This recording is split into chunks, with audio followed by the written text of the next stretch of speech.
السلام عليكم. اليوم حابة أقدم لكم طبق كلش خفيف وللأيام الحارة، حلا الكيوي البارد من 4 مكونات فقط، ونكهته مثل الآيس كريم. راح نحتاج كيوي، كريمة الخفق، سكر باودر، بسكت.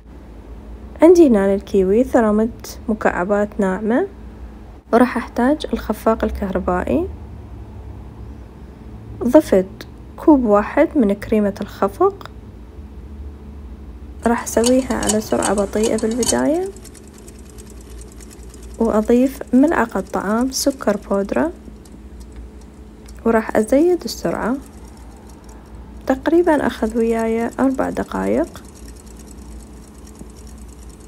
وصار عندي جاهز.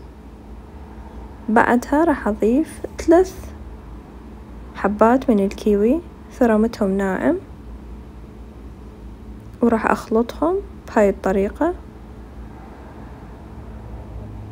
لحد ما يختلط عندي الكيوي ويا الكريمة. هسه عندي بكاسة راح أضيف بالقاعدة كيوي مكعبات صغيرة، وبعدها راح أضيف طبقة من الكريمة ويا الكيوي، وآخر طبقة البسكت المطحون. طبعا تقدرون تكررون طبقات، هذا الشي راجع لكم. طبق جدا سهل وكلش طيب. صار عندي جاهز، راح أخليه 4 ساعات بالبراد قبل التقديم.